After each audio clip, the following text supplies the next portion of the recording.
একেদিনাই 9টা পথৰ শুভ উদ্বোধন কৰিলে লাহৰীঘাট সমষ্টিৰ বিধায়ক ডাক্তৰ আসিফ মহম্মদ নাজাৰে। মৰিগাঁও জিলাৰ লাহৰীঘাট সমষ্টিৰ বিভিন্ন ঠাইত আজি একেদিনাই 9টা পথৰ শুভ উদ্বোধন কৰে বিধায়ক ডাক্তৰ আসিফ মহম্মদ নাজাৰে। তাৰে লগত সংগতি ৰাখি আজি লাহৰীঘাট গাঁও পঞ্চায়তৰ ঢিঙৰাতি গাঁৱতো বিধায়কগৰাকীয়ে MGNREGA আঁচনিৰ অধীনত আবণ্টন হোৱা 2024-25 বৰ্ষৰ আঁচনিটো ৰঙা ফিটা কাটি শুভ উদ্বোধন কৰে। উদ্বোধনী অনুষ্ঠানত বিধায়ক ডাক্তৰ আসিফ মহম্মদ নাজাৰৰ লগতে BDO শিখা Gogoi, AEE Nabakumar Choudhury, AE Hasen Ali, AE Abdul কৰিম, মনোজ ডেকা, লাহৰীঘাট গাঁও পঞ্চায়তৰ আঞ্চলিক সদস্য পূৰ্ণিমা খাতুন, সমাজ সেৱক আবুল বাছাৰ, জামাল উদ্দিন আৰু আবুল কালামো উপস্থিত থাকে। লাহৰীঘাটৰ পৰা খাইৰুল ইছলামৰ ৰিপৰ্ট।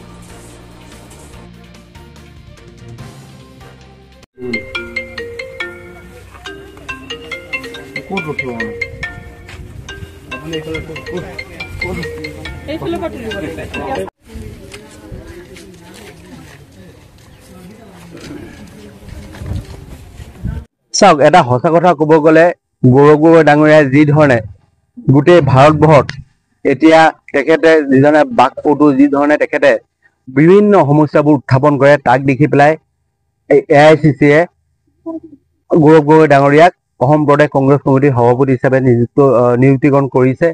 আৰু তাৰ পিছৰ পৰাই গোটেই ৰাইজৰ মাজত এটা উৎসাহ জাগিছে, কাৰণ গোটেই ৰাইজে মূল্যবৃদ্ধি হওক, নিবনুৱাৰ সমস্যা হওক বা বিভিন্ন ক্ষেত্ৰতে জ্বলা কলা খাই আহিছে। আৰু তাৰ পৰা পৰিত্ৰাণ পাবৰ কাৰণে ৰাইজে এতিয়া আশা দেখিছে গৌৰৱ গগৈ ডাঙৰীয়া মুখৰ ফালে চাই।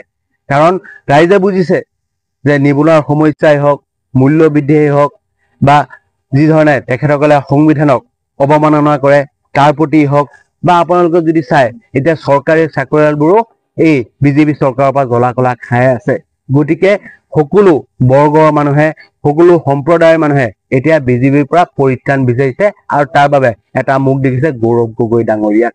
গতিকে এই গৌৰৱ গগৈ ডাঙৰীয়াক ভাৰতীয় জাতীয় কংগ্ৰেছে সহপৰিত্য দিয়াৰ পৰাই এতিয়া চাৰিওফালে মানুহবোৰে কংগ্ৰেছৰ প্ৰতি আকৃষ্ট হৈ আছে আৰু আশা কৰো যে তেখেতৰ নেতৃত্বতে, তেখেতৰ ফেচতে আমি 26ত চৰকাৰ আনিম। চাওক, যোৱা কিছুদিন ধৰি ৰাইজৰ আপত্তি মৰ্মে গোটেই সমষ্টিতে কিছুমান ৰাস্তা ধৰা হৈছিলে। 2024-25 বৰ্ষৰ MGNREGAৰ আণ্ডাৰত CC ব্লক ধৰা হৈছিলে। আজি মই তাৰ ভিতৰত 9টা ৰাস্তা উদ্বোধন কৰিব গৈ আছো। যেতিয়া আমাৰ BDO ডাঙৰীয়ানী আৰু মই বহিছিলো, তেতিয়া আমি যিবোৰ ৰাস্তা মানুহে চলাচল কৰিব নোৱাৰে, আজিৰ দিনতো বহুত বেয়া হৈ আছে, য'ত অলপ বৰষুণ হলেই বোকা হৈ যায়, ল'ৰা ছোৱালীবোৰ ঘৰৰ পৰা ওলাব নোৱাৰে, মানুহবোৰ বজাৰ হাটে যাব নোৱাৰে, সেই ৰাস্তাবোৰ আমি ধৰাৰ চেষ্টা কৰিছো। আৰু আজি আমি 9টা ৰাস্তা উদ্বোধন কৰিম আৰু আগন্তুক হ'ব পাৰে এসপ্তাহ পিছত আৰু কিছুমান কৰিম। আৰু মোৰ এতিয়াও 1 বছৰ কাৰ্যকাল আছে। গতিকে তাৰ ভিতৰত মই আশা কৰো যে আমাৰ BDO ডাঙৰীয়ানীৰ লগত বহি পেলাই আমি পাৰে মানে যিবোৰ ৰাস্তা দুৰ্গম, মানুহৰ যাতায়াত কৰিব নোৱাৰে, এজাক বৰষুণ দিলেই বোকা হৈ যায়, সেই ৰাস্তাবোৰ বনোৱাৰ চেষ্টা অব্যাহত ৰাখিম। হয়, আজি প্ৰায় 25-30 বছৰ ধৰি এই ৰাস্তাখন আপোনাৰ কেঁচা ৰাস্তা হৈ আছিল। এই কিছুদিনৰ ভিতৰত আমাৰ স্থানীয় MLA সাহেবে অধীনত মানে এই ৰাস্তাটো আমাৰ কাম ৰিলিজ কৰা হৈছে। আজি MLA সাহেবে নিজে আহি আমাৰ এই ৰাস্তাটোৰ আধাৰশিলা আপোনাৰ উদ্বোধন কৰিছে। গতিকে MLA সাহেব, আমাৰ এই অঞ্চলৰ মানুহৰ অহা যোৱা কৰাৰ বহুত অসুবিধা হৈছিলে। অলপ বৰষুণ দিলে বোকা পানী জমা হৈ যায় ৰাস্তাত, বহুত মানে কষ্ট হৈছিলে।